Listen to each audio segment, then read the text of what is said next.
আসসালামু আলাইকুম বন্ধুরা, অনেক দিন পরে আজকে একটা লং ভিডিও নিয়ে চলে আসলাম আপনাদের মাঝে। ভ্যালেন্টাইন্স ডে উপলক্ষে আজকের রেড ভেলভেটের ফুল রেসিপিটা নিয়ে চলে এসেছি আপনাদের সামনে। তো বন্ধুরা, প্রথমে আমাদের একটা সাওয়ার ক্রিম তৈরি করতে হবে। এখানে একটা সাওয়ার ক্রিম লাগে, তো আমার যেহেতু সাওয়ার ক্রিমটা নাই, আমি এখানে হাফ কাপ ক্রিম নিয়ে নিলাম আর হাফ কাপ টক দই দিয়ে এখানে আমি 5 টাকা দামের একটা কফি প্যাকেট দিয়ে দিলাম আর 2 টেবিল চামচ রেড ম্যানের স্ট্রবেরি রেড কালারটা দিয়ে আমি ভালো করে লিকুইডটা তৈরি করে নিলাম। তারপরে এখানে আমার লাগবে হচ্ছে গিয়ে ময়দা।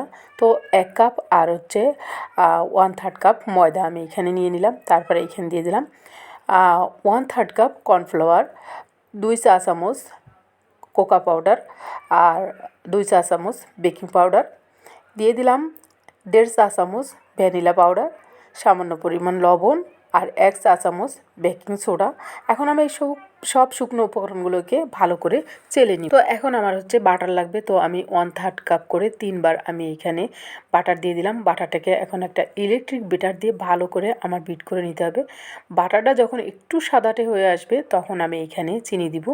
চিনিও আমি হচ্ছে 1/4 কাপ চিনি দিয়েছি। তো চিনিটা একবারে দিব না, ধাপে ধাপে চিনি দিব আর বিট করতে থাকবো। আর বাটারের সাথে চিনিটা পুরোপুরি হচ্ছে গিয়ে আপনার মেল্ট হয় না। তো যখন ডিম দিয়ে দিব তখন চিনিটা একবারে গলে যাবে। যাই হোক, আমি ধীরে ধীরে চিনিগুলো দিতেছি আর হচ্ছে বিট করে নিতেছি। এখন আমি একটা স্প্যাচুলা দিয়ে আমি বাটারটাকে একবারে সব মাঝে এনে দিয়ে আবারও আমি বিট করতে লাগলাম। এখন এখানে আমার লাগবে 4টা ডিম, তো আমি 2টা ডিম দিয়ে বিট করে নিলাম। এরপরে বাকি 2টা দিয়েও আমি ভালো করে বাটারটা বিট করে নিব। তো বাটারটা যখন ভালো করে বিট করা হয়ে যাবে, ফ্লাফি হয়ে যাবে, তখন এখানে আমি শুকনো উপকরণগুলো অ্যাড করে দিব। আর আপনারা বাটারের পরিবর্তে কিন্তু এখানে সমপরিমাণ তেলও ব্যবহার করতে পারেন। বন্ধুরা, এখানে কিন্তু আমি শুকনো উপকরণগুলোকে আবারও ভালো করে চেলে দিতেছি। আর আমি হচ্ছে বিটার কিন্তু বন্ধ, বিটারটা দিয়ে ভালো করে একটু মিশিয়ে নিলাম। যে লিকুইড মিশ্রণটা তৈরি করেছিলাম সেটাও এখানে আমি দিয়ে এখন আমি ভালো করে বিটারের কাঁটা দিয়ে একটু মিক্স করে নিয়ে তারপরে হচ্ছে গিয়ে জাস্ট 30 সেকেন্ডের মতন আমি একটু এখানে বিট করে নিয়েছি। তো এখন আমি এইখানে দিয়ে দিলাম হোয়াইট ভিনেগার 1 চা চামচ। তারপরে আমি স্প্যাচুলা দিয়ে ভালো করে এখানে মিশিয়ে নিয়ে এখন হচ্ছে গিয়ে 10 ইঞ্চির একটা মোল্ড নিয়েছি, 10 ইঞ্চির স্কোয়ার মোল্ড। সেই মোল্ডে আমি সব ব্যাটারটা দিয়ে আমি একটা শাসলিকের কাঠি দিয়ে ভালো করে ঘুরিয়ে ঘুরিয়ে দিয়ে ওভেনে দিয়ে প্রায় হচ্ছে 40 মিনিটের মতন কিন্তু আমি কেকটা বেক করে নিয়েছি।